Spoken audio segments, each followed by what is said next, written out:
Au sommaire de ce live, la communauté internationale sur le qui-vive après les bombardements en Iran et la série d'attaques au Moyen-Orient, le discours très attendu d'Emmanuel Macron sur la dissuasion nucléaire française et le risque d'une flambée du pétrole avec la menace d'un embrasement généralisé de la région qui pèserait lourd sur le commerce maritime. Et la communauté internationale qui retient son souffle face au risque d'escalade militaire au Moyen-Orient. Téhéran dit ne se fixer aucune limite dans son droit à se défendre.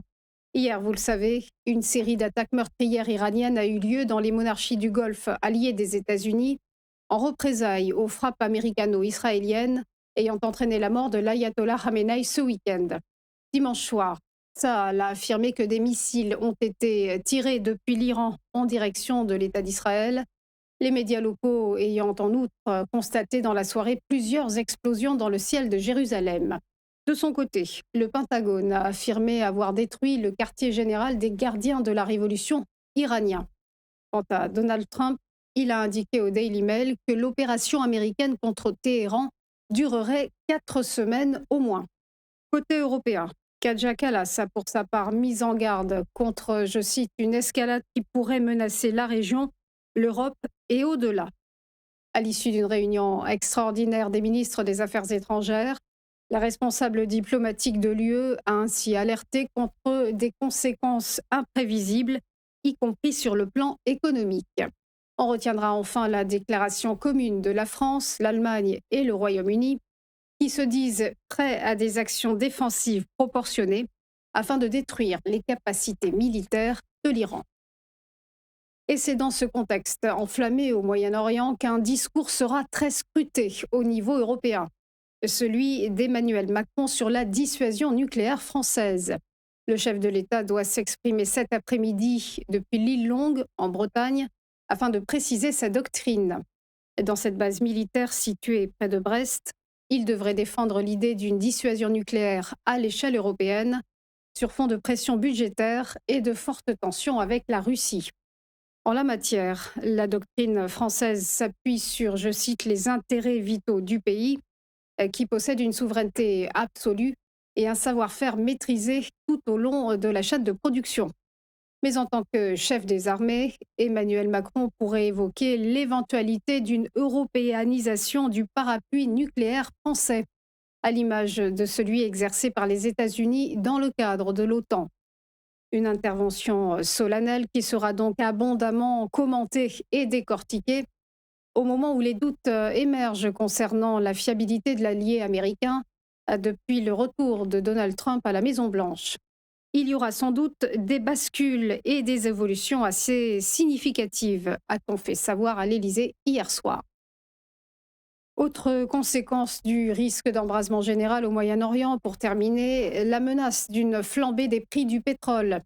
À l'ouverture ce matin, le baril de Brent a bondi de 13%, se hissant à 80,16 $ le baril, alors que vendredi, il se négociait à 72,52 $ avec une modeste hausse hebdomadaire de plus 1,4%. De son côté, le cours du WTI s'élevait ce matin à 72,55 $, explosant de plus 28,25%, là où vendredi, il culminait à 67,29 $ le baril. Point d'acheminement stratégique, le détroit d'Ormuz a été, vous le savez, partiellement fermé ce week-end, en grande partie fermé d'ailleurs, et 2 navires y ont été attaqués. Il faut savoir que chaque jour, 20 millions de barils y transitent, soit 20% de l'approvisionnement planétaire. Et selon l'agence Bloomberg, le prolongement de cette paralysie pourrait mener les cours du brut à 108 $. Cette envolée des cours ne fait toutefois pas redouter un véritable choc pétrolier, puisque l'économie mondiale est beaucoup moins dépendante de l'or noir depuis les années 1970 et cette production s'étant elle-même diversifiée.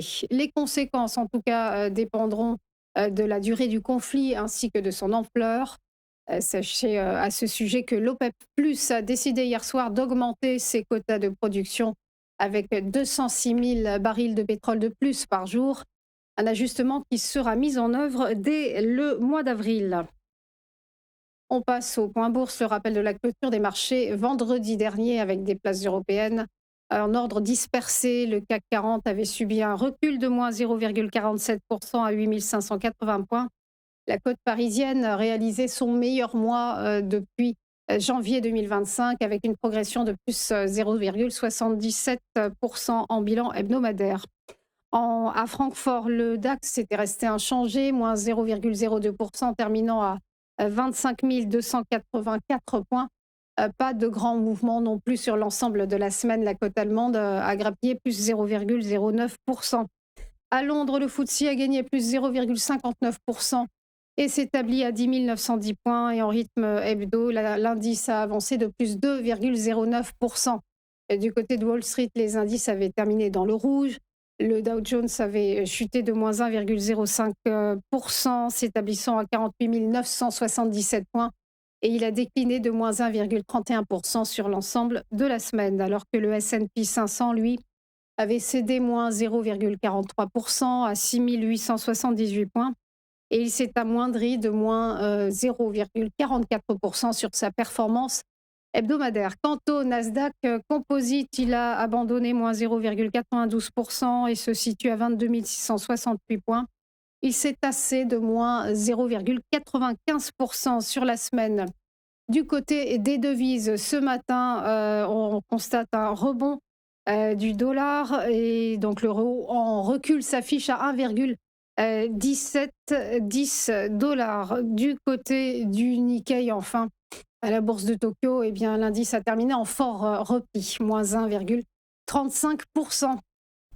Voilà pour les dernières infos. On va marquer une pause et se retrouver juste après pour Chronocac avec l'ouverture des cotations. À tout de suite.